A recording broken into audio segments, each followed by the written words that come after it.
Okay, I think we're live. Yeah. Okay. Welcome, everyone. We're just going to give everyone a minute to join. I know people are running from their last meetings, but we're so happy you're here. Let us know where you're joining from in the chat, and we'll get started in just a minute.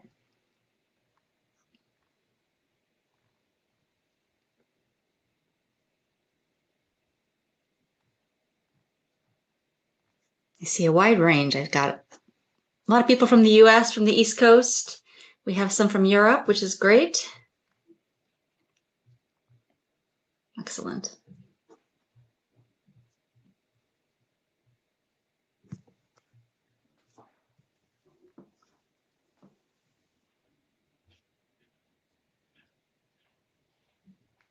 And Colombia. Love to see that. We have a whole new continent. Welcome.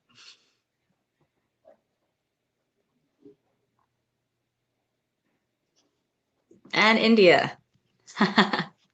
Love that. All right, we got global representation. It's late there for you, so thank you for joining so much. Let's go ahead and get started. My name's Christina. I am in product marketing at Dataiku, and I am very excited today about today's presentation because I'm sure if you're here, it's because you've tried to work with LLMs, you've played around with them, and you are interested in learning about how to get better quality results. And so this webinar is about how to get 100% well-formatted LLM responses, which sounds like a pretty tall order, 100%. But our director of AI consulting at Dataiku, Vivian Chantien, will talk about structured text generation, present its benefits, and explain key structured text generation techniques, as well as practical challenges and some corresponding solutions for how to really solve this problem of unpredictable results coming from large language models. So he's going to give a presentation, but I do want to let you know that there's going to be an open Q&A at the end where we'll tackle questions you have as he goes.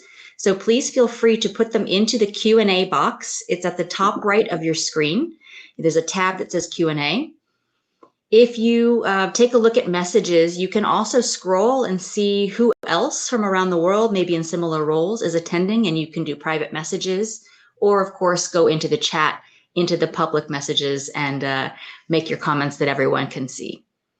The webinar will be recorded, and by the end of the week, you'll be able to come back to this same link to watch the on-demand recording, but don't worry, we'll also send you an email with the recording, the slides, and some other information about this topic.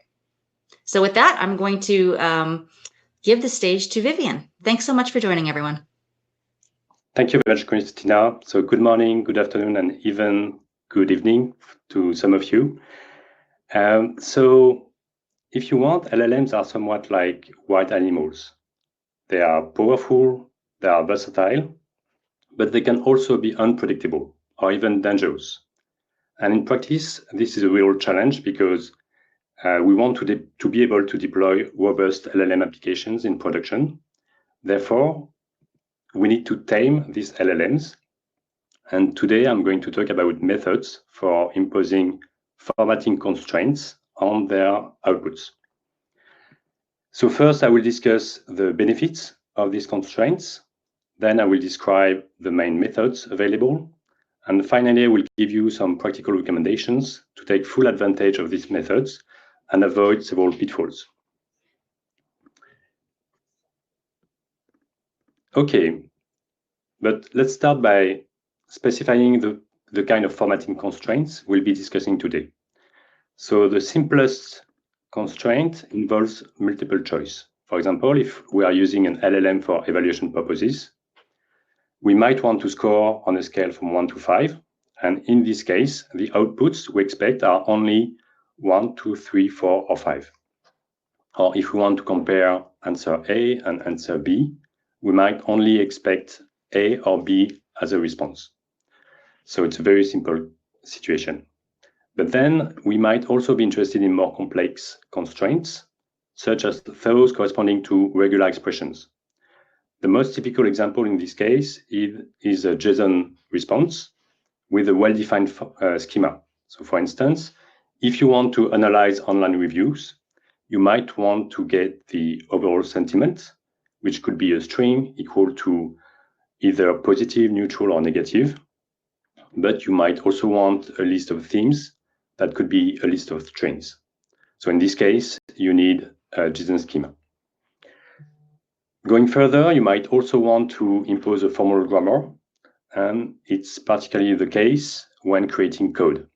So for example, if you want an LLM to generate Python code, you only expect syntactically correct Python code. For this, you need a formal grammar. And another type of constraint that for which there are solutions available involves templates. So you can think of these as fill-in-the-blank texts where empty spaces are meant to be filled by the LLM. The only subtlety here is that the template can evolve dynamically based on the initial response from the LLM. Okay, so we have these different types of constraints, but what is their benefit? And I see three main advantages. So the first one is that they can ensure that the response will be valid. Perhaps it will be incorrect, but at least it will be valid. So for example, if you have a classification problem, you expect certain classes, and if the response is different, then you won't be able to use it.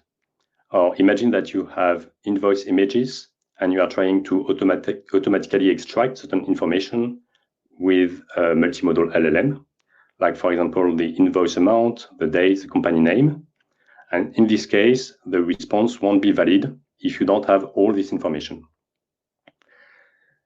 The second advantage is that most of the time, the response of an LLM contains different parts, and you want to be able to reliably isolate these different parts to feed these parts either into a user interface or into a downstream application.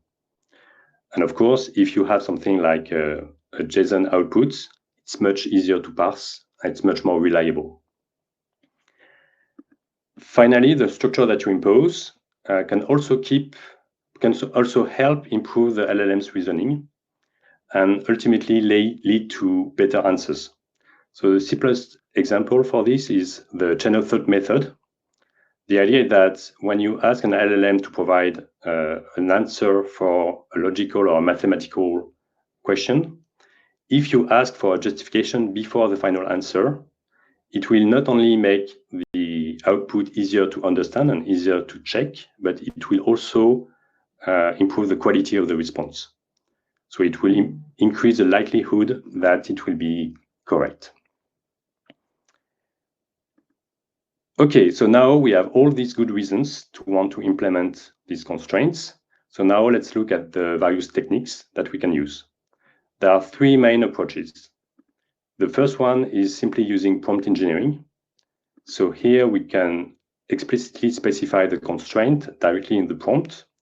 For example, here you can provide a JSON schema. And if you want, you can also include examples.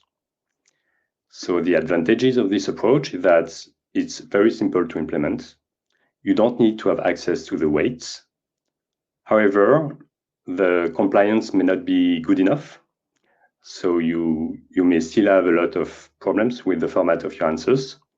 And also it increases the size of the prompt, which increases both the cost and the latency for the answers. Okay, so if you want to achieve better compliance, then you can also use supervised fine-tuning.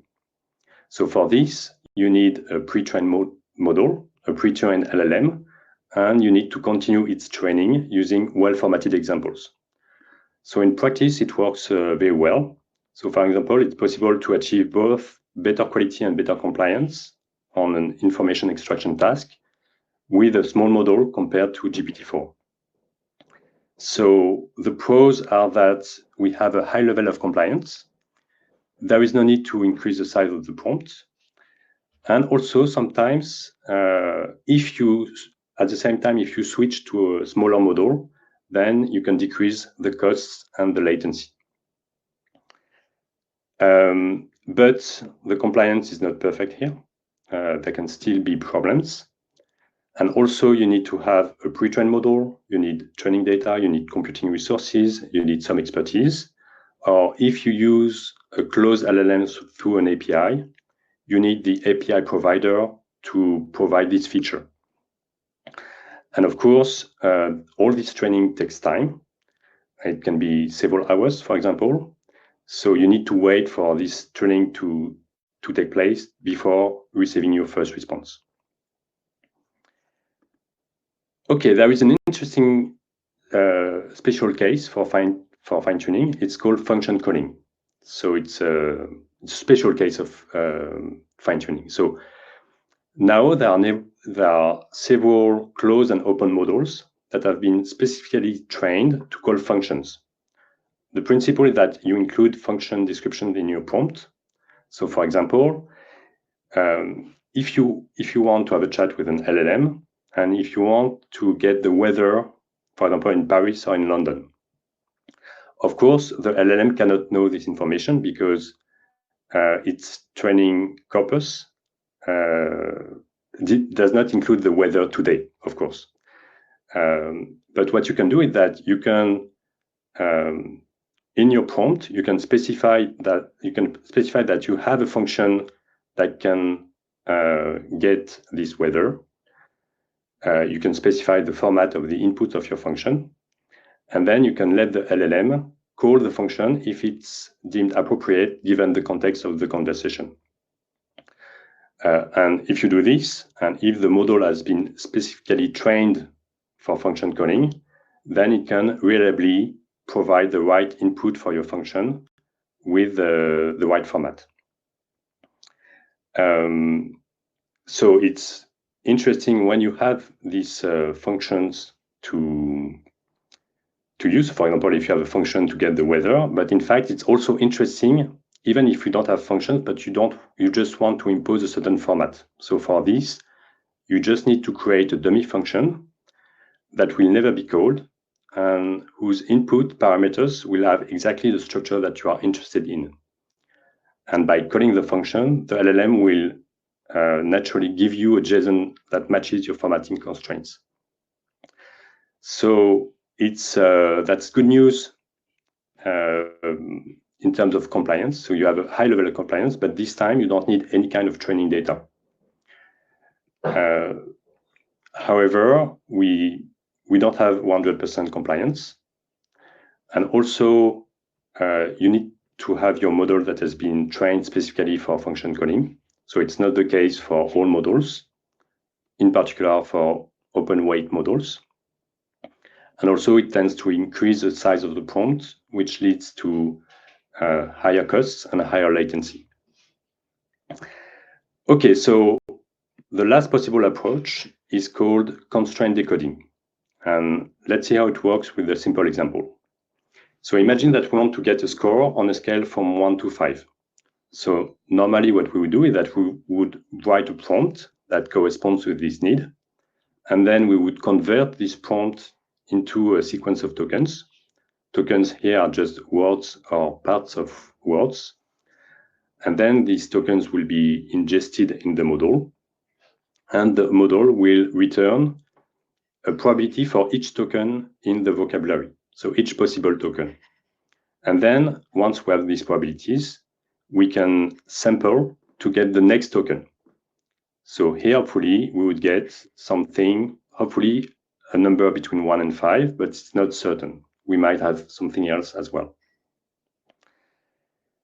But we can go a step further. So the idea is that imagine you have this constraint, so you are only interested in these 5 values. What you can do is that you can create a mask which assigns a 1 to the tokens that are compatible with the constraint and a 0 to all the other tokens. So here in this case, we would have 5 ones in the mask and all the other values will be 0.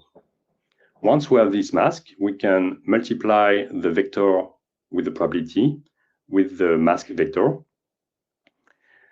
And what we get is not a probability distribution because the sum is not equal to 1. So we need to renormalize. But then we have indeed a probability distribution and we can sample like before. But the only difference is that now it's sure that we have only one of the 5 possible responses. So we will have 100% compliance. So this is very nice to have this certainty.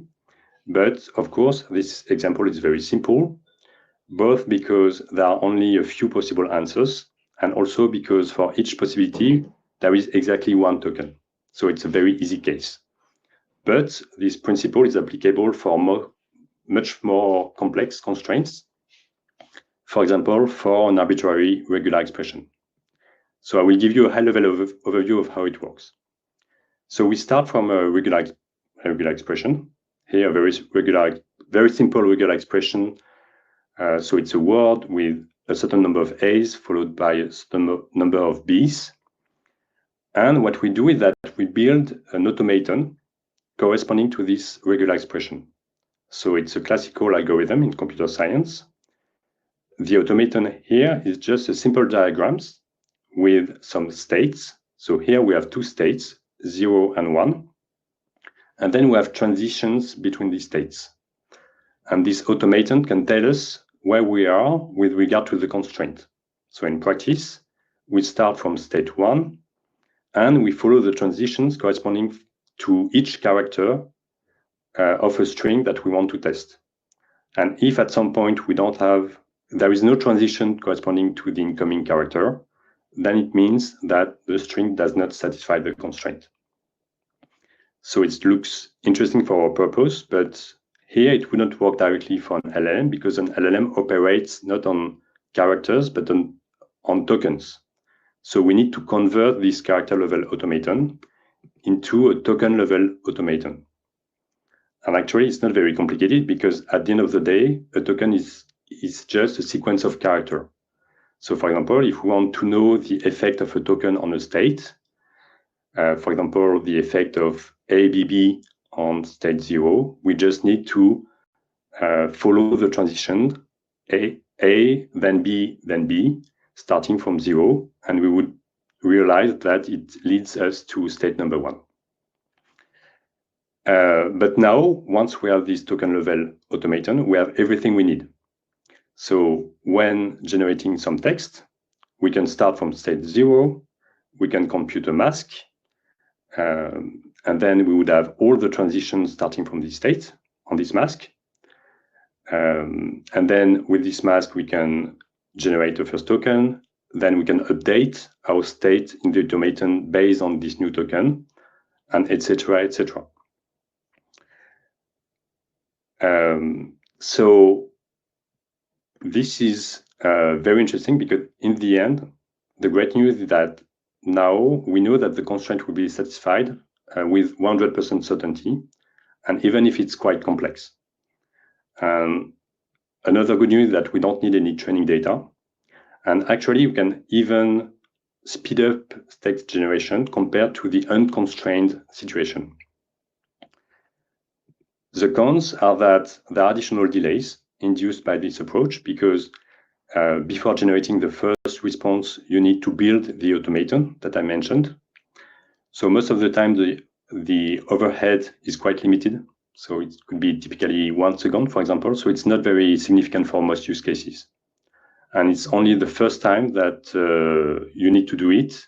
And once you have generated the first token, you don't need to generate this automaton again. You can just reuse it. Furthermore, another con is that to benefit from this mechanism, you need to influence the generation process. So if you are using a proprietary API, this requires this feature to be available. And finally, there are some subtle pitfalls to avoid, and I'm going to talk about those in the next section. Okay, so now you know the theory, and now we can move on to practice. So concretely, there are 3 very common features available for closed or open models. So the first one is structured outputs. It corresponds to constraint decoding with a specific JSON schema. So it means 100% compliance. There is also function calling. So it's similar in the sense that you can use a specific JSON schema, but this time it's not guaranteed 100%. And finally, there is JSON mode, which corresponds to constraint decoding to produce a JSON output. But here we are not able to specify the schema, so it's much less useful. So here my recommendation is quite simple. So whenever you can use structured outputs, if you don't have access to this feature, you can use function calling as a fallback. And if you don't have any other options, then you can use JSON mode. All of this is available in Dataiku, or will be very soon. So notably, function calling has been available since version 13.1 in August. JSON mode has been included in version 13.2 a few weeks ago, and structured outputs will be included very soon. And of course, in all cases, even if a feature is not currently available, you can always use one of the open source libraries in this field via a Python recipe. Okay, so in fact, the implementation of these techniques is not very complicated, but there are still various pitfalls to avoid to use these features well. So the first of these pitfalls concerns constraint decoding. And the trap is related to the fact that the probability computation and the mask computation, if you remember the diagram that I showed you, are done independently. So they are done in parallel. So if you want, when the LLM compute the probability, it does not take into account the constraint. And it can create some problems. So let me give you some examples. So for example, if we ask an LLM for a date, for example, here we can ask for the date of the storming of the Bastille. And if initially you don't apply any constraint, then we can get a paragraph like this with the right answer, July 14th, 1789. But now if we add a constraint on the date, we can, for example, use a day, month, year format. And if we do this, we get the right answer. But if now we impose a different constraint, month, day, year, here there is a problem because suddenly we are talking about October 28th, 1789. And it's obviously incorrect. And why is this the case? So actually, given what you know about constraint decoding, it's quite obvious. So if we force the model to start with a number, it will attribute a high probability to the digit 1 because it has the intention to write 14. And in fact, the digit 1 is compatible with both constraints, either the month, day, year format or the day, month, year format. So it will not be censored by the constraint. But if you use a month, day format, if you have chosen 1 for the first digit, then there are only 3 choices available, 0, 1, and 2, because the format expects a month. And therefore, it's no longer possible to write 14, and therefore we have this kind of failure. So in a way, you are forcing the LLM to make choices right now that will strongly affect its future trajectory, and without the LLM being able to anticipate these impacts. So there are other examples, and I will not describe them in detail, but it's exactly the same principle. So how do we avoid these problems? So here, a good practice is simply to specify the constraint in the prompt to increase the probability that the LLM will spontaneously conform to the constraint. So what we need to achieve here is we want to avoid a large gap between what the LLM will produce naturally and its behavior once the constraints are enforced. And one of the ways to do this is to adjust the prompt. So it's quite paradoxical because I told you that with constraint decoding, we have 100% compliance.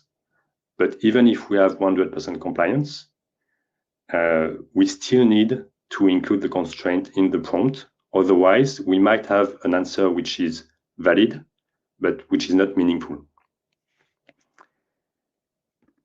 Okay, so second pitfall. So we have some anecdotal empirical results that seem to suggest that in certain cases, a constraint can decrease the quality of the responses. So for example, there is a recent research paper that suggests that imposing a JSON format could be harmful when trying to solve some mathematical or logical problems. So I think we should take these results with a grain of salt because the experiments are not very conclusive, but it's good to keep this risk in mind. And if it occurs, what you can do, and if you can't fix the problem just by adjusting the prompt or the constraints, a good approach is to split the task in two, with a first step to generate the response without constraints, and then a second step to structure the response in the right format. So you decompose the fact of answering the question and the task of structuring the response with the right format. Okay, another problem is that a constraint can prevent the LLM from communicating interesting information to you. So actually, we have a real example with a project that we did for our client last year. So we were using an LLM to identify companies active in robotic assisted surgery. And we impose a format to systematically capture certain information, like the company name or the domain name. But sometimes, when we slightly modify the prompt, we will not get any result at all. And actually, we understood that when we turned off the constraint and then the LLM told us that given its training corpus cutoff date, it was not able to list the currently active companies in this field. So in fact, the LLM here was disturbed by the word active, and it felt that it was not able to answer the question given this word active. So basically what we just did is that once we understood the nature of the problem, we just modified the prompt to reassure the LLM that it was okay if we had some outdated results, it was fine. And then once we modified the prompt, we were able to get the expected results. So here the recommendation is that if you face some strange behavior, what you can do is that you can just temporarily turn off the constraint, then you can diagnose the problem, and then you can turn the constraint on when you have solved the problem.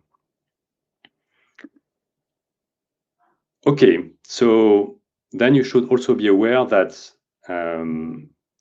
different constraint decoding solutions don't cover the entire JSON schema specification. So for example, if you look at the OpenAI API, there are some constraints that are mentioned in the documentation. So for example, all fields are considered required.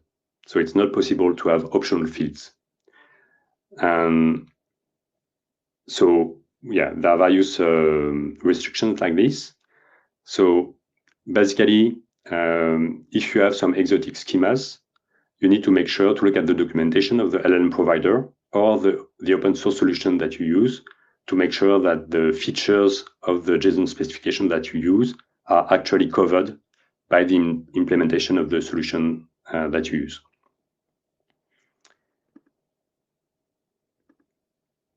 Okay, another pitfall is that when you use JSON objects, in general, without LLMs, in fact, the order of the properties does not matter.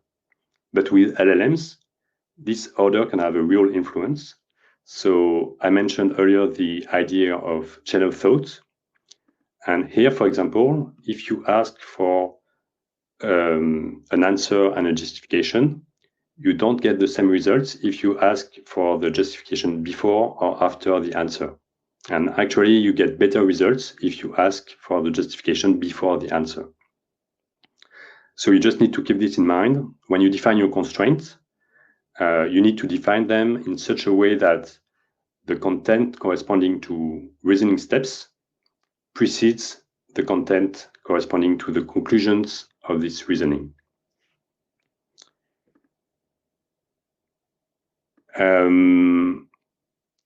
Okay, and my last practical recommendation is that you should not consider fine-tuning useless in this context. So it could be surprising because with constraint decoding, we already get 100% constraint compliance. So it seems very satisfying. So why going through all the trouble of fine-tuning a model? Actually, there are various reasons why it can be useful. So first, fine-tuning allows you to avoid having to specify the constraint in the prompt. So it can help reduce the size of the prompt and the costs and the latency. And also, it can help reduce the large gap between the unconstrained behavior and the constrained behavior. So this is useful given the first pitfall I mentioned. And finally, it can help with the semantic aspects of the target format. So to give you an example, imagine that we want to do some sentiment analysis and we want to generate positive, negative, or neutral. So here it's a very simple format and it's very easy to get one of these three values. But using constraint decoding, it won't be useful at all to understand the somewhat subjective and arbitrary distinction between neutral and positive, for example, or neutral and negative for the specific use case. So here there is only one choice.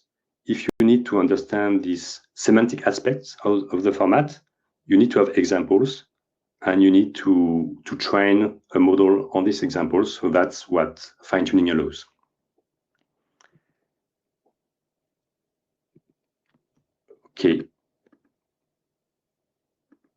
Okay, so in the end, I hope that I've convinced you that structured text generation techniques are essential tools in your toolbox of generative AI application developers.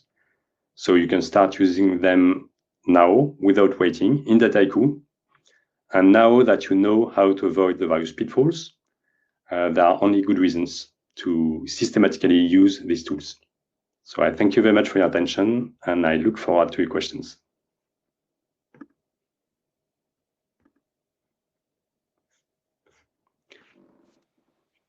Now we have a number of questions, and I'm going to start with the first one that came in so that we can kind of take them sequentially to some extent. The first question is about whether LangChain or LangGraph frameworks solve these types of constraint problems that you presented at the beginning. To a certain extent, yes, because for example, with LangChain, you can use function calling.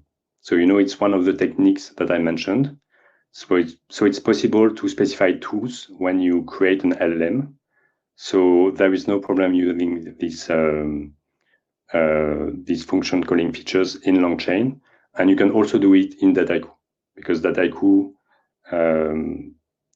because you can use all the LLMs offered by Dataiku with LangChain.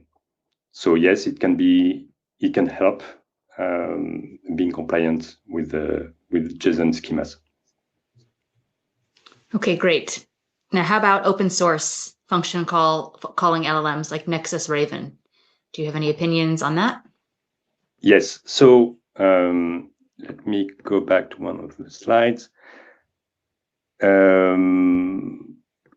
Yeah. So basically, when it comes to structured outputs, there are various open source libraries, and I think I put them in the slide here. So it's the libraries that are in the last cell at the bottom. So for example, outlines, guidance, LMQL, syncode. So all these libraries are open source libraries that you can use with open weight models. So for example, outlines is directly relevant for constraint decoding. So it's a very good starting point. So this is for structured outputs. Then when it comes to function calling, here the question is, has your open weight model been fine-tuned for function calling? Because for function calling, you need your model to have been trained for specifically for this. So it's the case for certain models, but not for all. So you need to look at the model card of the models you are interested in, and you need to check that this is a feature offered by the organization that trained the model. But it's definitely something possible. So it's not. So there is no problem using structured text generation techniques with open weight models. And in a way, it's even simpler because, as you saw, sometimes all these techniques are quite intrusive because you need to directly affect the decoding process. And with open weight models, you can do whatever you want, especially if there are good open source libraries for this, and it's the case. But with LLM providers through APIs, it's only if these providers provide you with these features that you can do it. So in a way, with open weight models, it's simpler if you want. Okay, now similarly, based on your experience, which of the open source language model programs and constraint/structured input projects are the best and easiest to use, especially if you're a traditional developer? I think Outlines is a good choice. It's a good starting point. You can do structured outputs with JSON schemas, with formal grammars. So I think it's maybe, it's a good choice, I would say. So it's a good starting point, but all the other frameworks that I mentioned here, so Guidance, LMQL, Syncode are good options as well. Okay. Any issues in using JSON in API to communicate with a web browser to retrieve data? And the issues they're specifically interested in relate to AI regulation. I'm not quite sure I got the question. Are there any issues, thinking here specifically of AI regulation, in using JSON in APIs to communicate with the web browser to retrieve data? And if you don't have an answer, that's okay. We can kind of think of it offline. I'm not aware of any specific AI regulation issue with the use of JSON. So yeah, if there is a more specific question, we can handle this offline. But yeah, I don't see. Okay, yeah, especially because JSON's used in web communications already, right? So yeah, if you have a specific question, Pierre, very interested to see it. Go ahead and put it back in the Q&A. Let's see.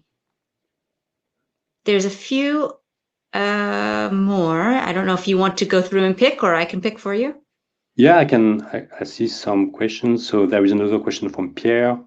Is getting better result in justification before answer similar to the step-by-step prompting recommendation? Yes, totally. So it's really related to the notion of chain of thought. So the idea is that if you let the LLM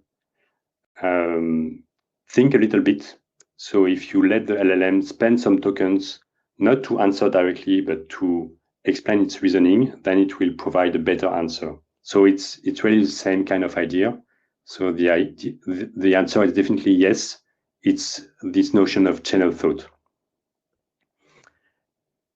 Then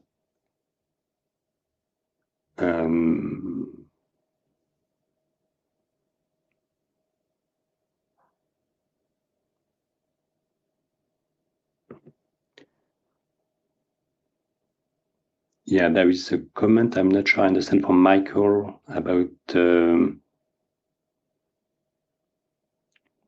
yeah, I'm not sure what he was referring to. Yeah. I think it's about given that all the qualifiers that make these things work and potentially can have adverse effects on your quality, is the cost benefit trade-off worth it for deployment and scale? I think it's worth it because if you are aware of these problems and if you think about the type of constraint that you implement, with the recommendation that I provided, I think the risk is quite limited. So I think it's very beneficial to be able to get some JSON output with 100% certainty. So this is very beneficial because you don't need to handle all the side effects or the edge cases. So it's much easier in terms of developing your downstream pipeline. So I think even if there are some pitfalls, it's beneficial to use these techniques, and you just need to be cautious with what you do, but there is no reason why you would not be able to take full advantage of these techniques. Then there is a question about ChatGPT. So are there recommendations applicable when directly querying ChatGPT? So basically, when you query directly ChatGPT, you are not able to do fine-tuning, obviously, and you can't use constrained decoding, but you can, of course, use standard prompt engineering techniques. So here, what you can do is that you can specify a format. So here, it's useful to use a normalized way to define a format. So, for example, it can be a JSON schema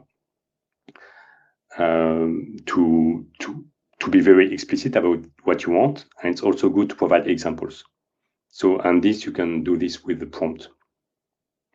So it works with ChatGPT. It's a bit painful to write the JSON schema, but you can also ask ChatGPT to actually output the JSON schema if you want.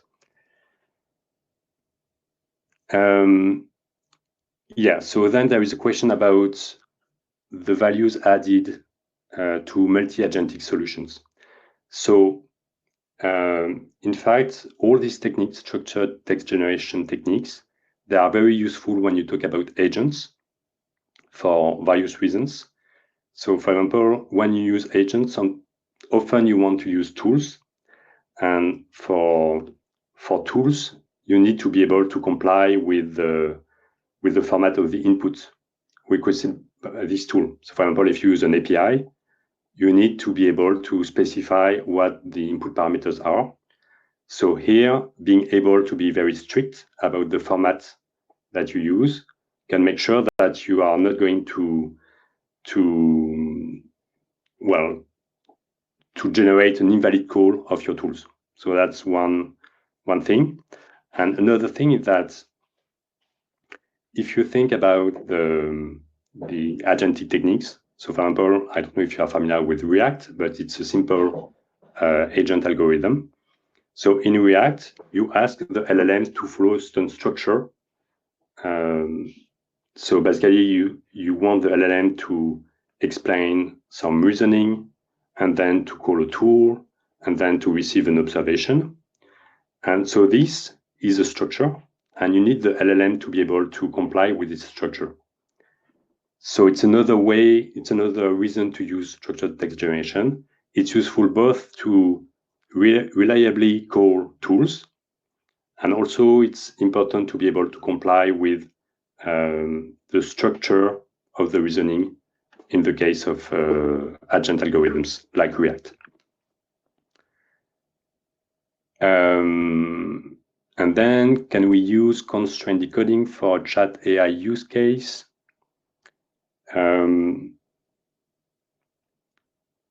Here, I guess of course, if you have a chat AI use case, you can have tools. So you can have this, you can have the notion of functions that you want to call.